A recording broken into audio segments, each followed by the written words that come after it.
So today we're going to talk about something that's, well, it's one of the most difficult and emotionally draining challenges that caregivers can face. It's a topic that can make you feel so isolated, but just understanding it is the first huge step toward handling it with compassion. We're going to walk through this together, and we'll focus on understanding, on practical strategies, and maybe most importantly, on support. This quote, wow, it just gets right to the heart of the matter, doesn't it?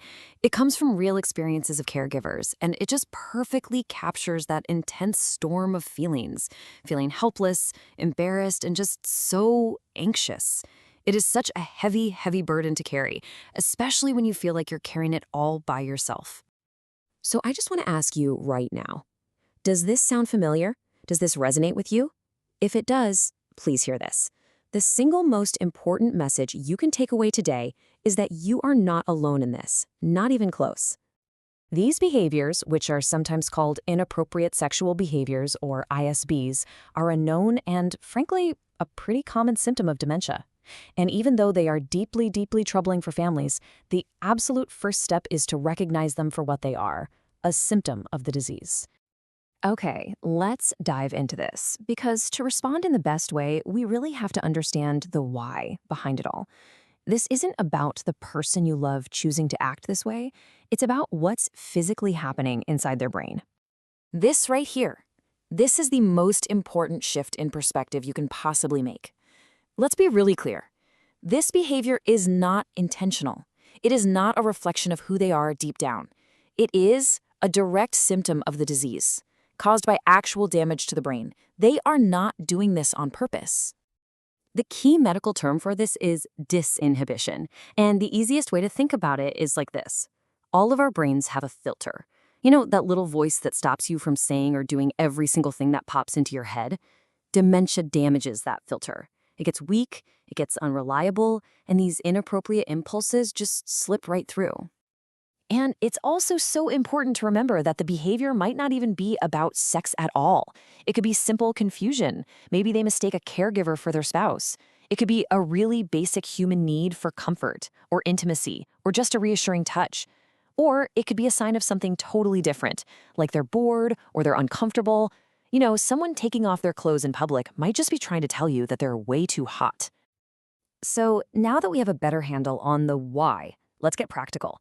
Let's build a toolkit for what to do, how to respond effectively and compassionately right when something is happening. Okay, here's a really simple 4-step plan you can use. Number 1, and I know this is the hardest part, stay calm. Your reaction can either pour fuel on the fire or put it out. 2, set a clear, firm boundary. A simple no, please stop that, along with a frown or shaking your head, can be really effective. 3, distract and redirect. The goal is to just change the channel in their brain. Offer a snack, put on their favorite song, anything to shift their focus. And 4, if you can, change the scenery. Just moving to another room can hit the reset button. Now, if this happens in front of other people, it can be absolutely mortifying. It really helps to have a calm, quiet response ready. You can just say something like, please excuse them. This is part of their illness. It's caused by the changes in their brain. That little sentence can educate people and just dials down the stigma for both of you. All right, so that's reacting in the moment. But now let's shift gears and talk about being proactive. How can we get ahead of these things? With a little detective work, you can often really reduce how often these behaviors happen. Here are some fantastic non-drug strategies to try. If the issue is inappropriate touching, try keeping their hands busy with a fidget blanket or a little sensory toy. If you think it's a need for comfort, offer a warm, soft blanket or even a therapy doll. To fight boredom, try to fill the day with engaging things to do. And this one is brilliant. Keep a journal. You might start to see a pattern, like, this always seems to happen right before he needs to use the bathroom. And finally, for issues with undressing, adaptive clothing that fastens in the back can be a simple and really dignified solution.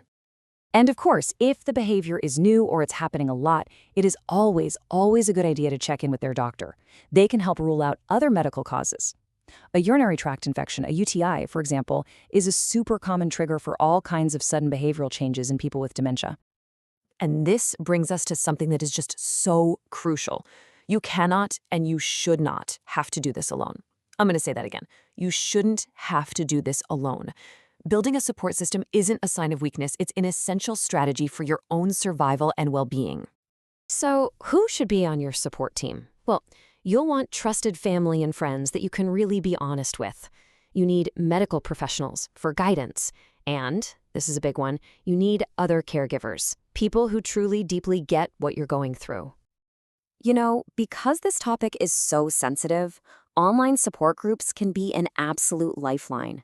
There are so many private, safe groups out there. Some even have special subgroups just for women, where you can share what's happening and get advice without any fear of judgment. Now, for those of you caring for a spouse, this cuts so much deeper. It can change the entire nature of your relationship.